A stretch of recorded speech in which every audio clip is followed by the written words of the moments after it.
Fala pessoal, professor Eduardo Cunha aqui com vocês novamente.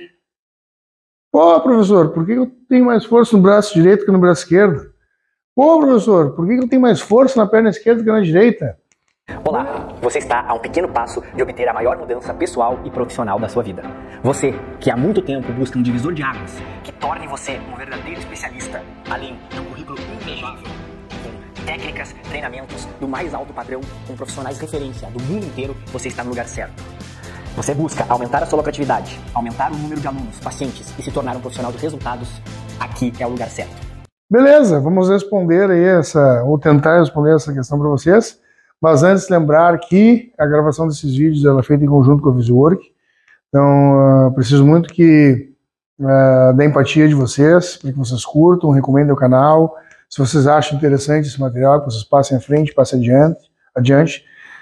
Sigam, se inscrevam tanto no YouTube da Visuwork, quanto no Instagram da Visuwork, como no meu, né, @Educran, no meu canal, Diário da Força, para que a gente consiga manter a produção desses materiais. Obviamente a gente gosta bastante de gravar material gratuito, né? Eu acho que já deu para perceber, já deu para vocês perceberem isso, mas também a gente tem um material que é pago, que ele é um pouco mais encorpado, é maior. Tudo isso que a gente conversa com vocês, a gente tem em outros canais a serem vendidos por um preço justo, dá para pedalar em várias vezes, né? Forma fácil de vocês adquirirem, e também vocês conseguem ter uma disponibilidade maior e um acervo maior desse material para que vocês possam estudar aí e a gente consiga manter todo mundo aprendendo e valorizando cada vez mais a área, tá, pessoal? Vamos dar início então? Força versus exercícios. O que acontece? Por que a gente tem um lado mais forte que o outro, um lado menor do que o outro, um lado maior do que o outro? Primeira questão que a gente deve levar em consideração, eu deixei em último uma questão que vocês poderiam alegar, que eu poderia deixar em primeiro, mas isso aí eu vou deixar para explicar depois. Então, um dos primeiros pontos a gente salientar é a lateralidade. Geralmente, um lado do corpo ele é diferente do outro, ele pode ser um pouco mais forte, um pouco mais fraco, ele pode ter uma área de secção transversa, um perímetro um pouquinho maior, um pouquinho menor, e isso é normal. O que foge um pouquinho da normalidade é quando a gente tem uma disparidade visual ou até em dimensão de aferição, realmente aí a gente consegue, né, ser palpável nessa questão e ter de fazer um trabalho mais específico. Por exemplo, uma diferença acima de 2 centímetros de perímetro entre um membro e outro, uma perna, um braço, esse perímetro ele acaba tendo uma diferença visual e certamente essa área de secção transversa ela deve ter alguma hipotonia em algum grupo muscular. Se a gente fala do braço, por exemplo, a gente tem que ver se é o bíceps ou se é o tríceps. Se a gente faz isso na panturrilha, a panturrilha se é o gastrocnêmio, se o solear está pouco desenvolvido, né, ou até o ou até a coxa, por exemplo, se é o quadríceps, ou se é a cadeia posterior. Então, o glúteo também, a gente faz um perímetro no quadril, se o glúteo máximo, médio, mínimo é maior, um pouco menor, compõe o que faz uma composição de massa um pouco maior, um pouco menor, e isso vai acarretar alguns desvios posturais ou até alguns quadros possíveis quadros de lesão por essas compensações mecânicas lá no futuro, tá, pessoal? Então a lateralidade ela é muito comum, muito normal. Então não se estranhe se um lado for maior que o outro, até 1 centímetro, uma coisinha, um pouquinho ali, está tudo dentro do normal. Vocês não precisam se preocupar com isso e até a olho nu a gente não tem uma visão totalmente capacitada e perceptiva disso. Vivências motoras. Aí depende muito. Andei de skate e embalo com a perna direita, a probabilidade de vocês terem uma cadeia posterior, isquiotibiais, glúteo, panturrilha na perna direita, que é a que embala, é maior. Então a dominância do esporte, né, as dominâncias do esporte, ainda mais quando a gente mantém uma rotina, né, uma constância, uma consistência, elas vão trazer essas diferenças. Um tenista canhoto, né, backhand, forehand, provavelmente o antebraço esquerdo dele vai ser maior do antebraço direito. Então a gente tem que tomar um cuidado para esse equilíbrio. Como é um exercício, como o tênis ele vai ser manuseado com uma raquete, por exemplo, somente de um lado, para o esporte a gente ele automaticamente vai ter essa propensão e não vai fazer tanta diferença para ele. Ele vai automaticamente vai reforçar todo esse lado esquerdo do corpo dele. Então, oblíquo, core, multífidos em rotação à esquerda, córaco braquial, supraespinhoso, enfim, manguito rotador, tudo relacionado às articulações do ombro, cotovelo e punho, lado esquerdo vai ser maior porque ele é canhoto. Na hora da gente for fazer um reforço em cadeia cinética aberta ou fechada, aí a gente vai ter uma diferença grande, principalmente se a gente for trabalhar em cadeia cinética fechada, vai fazer um supino com barra, vai ter diferença na hora de suportar o movimento, pode sentir um pouco de dor no ombro direito, porque o ombro esquerdo é um pouco mais preparado, ou pode sentir mais o esquerdo porque está mais desgastado que o direito, enfim. Então vocês devem tomar cuidado muito com isso. Mas as vivências motoras, elas vão se fazer muito importante para que vocês entendam e consigam construir lá na frente essas ideias de que aquele esporte dominante, até antes de vocês prescreverem um treinamento e descobrirem o porquê há aquela diferença, a gente tem que saber, né, essas vivências motoras. Ah, sou skatista, bom, e tu embala com qual perna? Ah, com a direita. É óbvio que ele vai ter uma perna direita maior. Ah, eu sou tenista, sou canhoto. Pô, por que o antebraço esquerdo é tão maior que o direito? Já descobriram? Ele é tenista.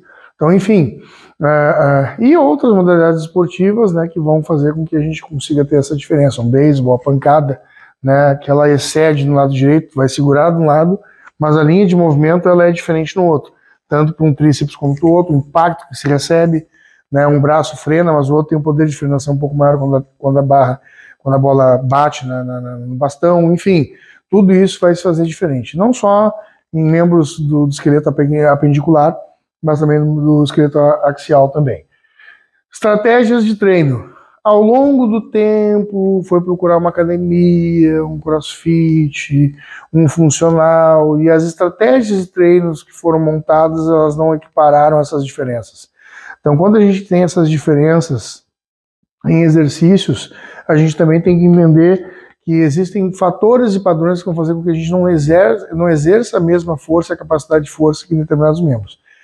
Vocês não vão querer fazer um leg press com a mesma força que vocês querem fazer o supino. Ah, mas eu tenho um leg tão pesado, meu supino é fraco. É impossível comparar. A gente está falando do quadríceps, da cadeia posterior, do glúteo, são muito mais grupos musculares recrutados para se realizar um movimento do que o supino. Ah, mas eu vi um cara que faz supino com 500. Aí vocês estão falando de um supinador. É um cara que vive para aquilo, entendeu? É um cara que treina aquilo e só faz aquilo.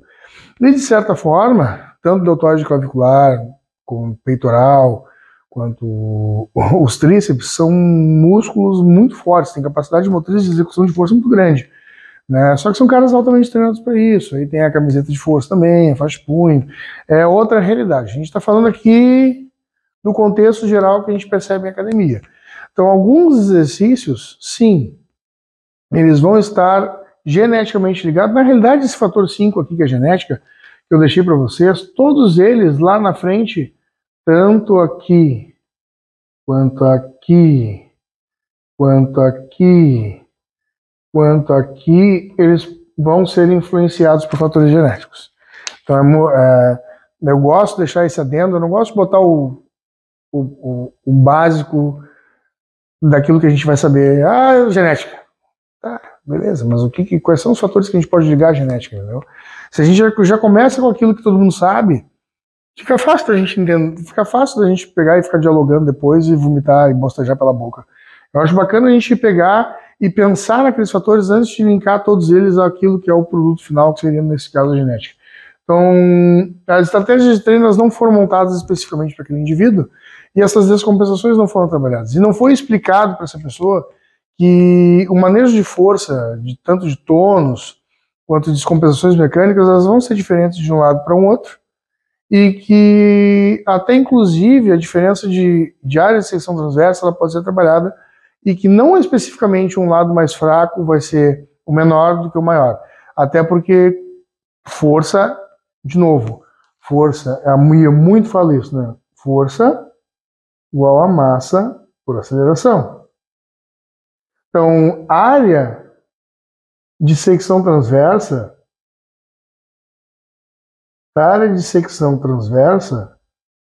ou perímetro,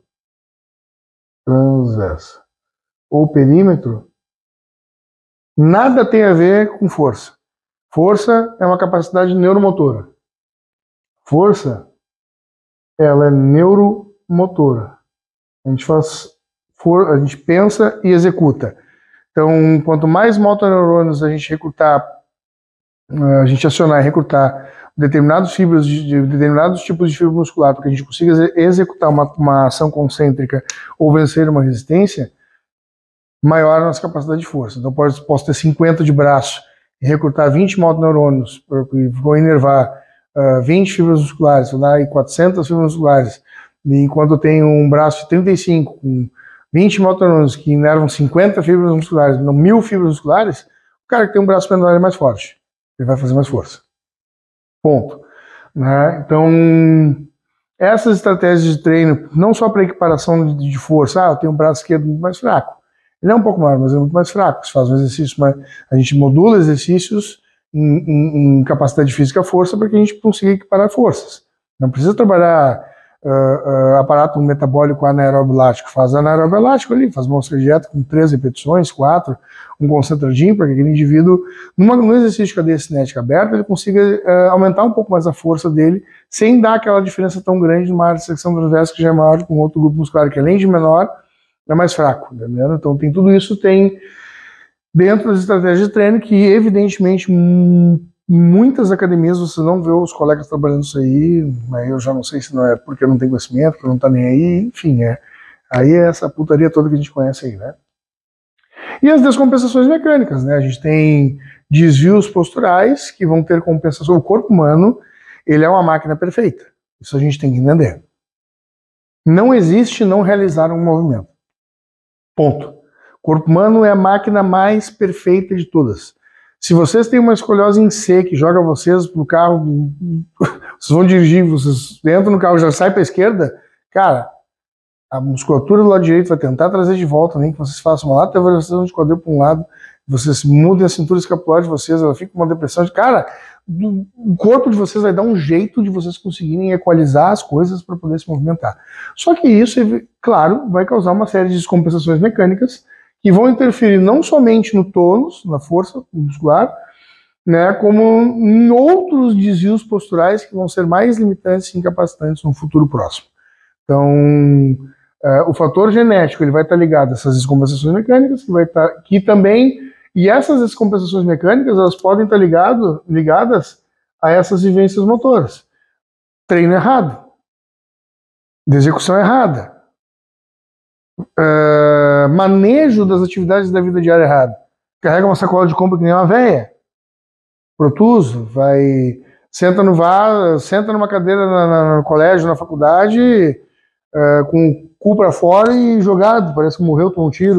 Então, essa sequência de má postura, essa sequência de péssimos hábitos de postura corporal também podem trazer descompensações mecânicas que vão ser associadas a essas vivências motoras, né, que vão lá na frente estar associadas a fatores genéticos também. Algumas pessoas vão ter mais predisposição a esse desenvolvimento, outras menos. Então, isso aí é inegável. Mas o mais importante de tudo é que vocês saibam que não é incomum a gente ter força em um lado a mais do que no outro, isso é lateralidade, e que a gente consegue trabalhar com exercícios específicos de forma uniarticular, né, de forma unilateral em cadeia cinética aberta e fechada, para que os exercícios simultâneos depois também se tornem exercícios melhores executados dentro do plano de treinamento de vocês, tá? Não esqueça, isso é muito importante. Se vocês têm uma disparidade de força ou de área de secção transversa em decorrência de todos esses fatores, procure um profissional adequado para fazer uma avaliação postural e aí sim começar a cadenciar os exercícios. Não é fácil, demora um pouco. Se você tem uma diferença de 2, 3 centímetros de um lado do outro, vocês não vão recuperar isso aí no primeiro, no segundo, terceiro mês. É um trabalho longevo, mas é um trabalho satisfatório. Com o tempo vocês vão ver, vão tirar uma foto, vão ver o equilíbrio no corpo, vão ver vocês com o corpo de vocês mais equilibrado, mais harmonioso. Vocês vão fazer exercícios que vocês antes sentiam dor porque tinham dificuldade por um membro ser mais fraco que o outro, isso vai começar a diminuir, e a saúde articular de vocês, a saúde de treinamento de vocês, a longevidade de treinamento de vocês, o rendimento, o performar de vocês vai mudar lá futuramente. Tranquilo, pessoal?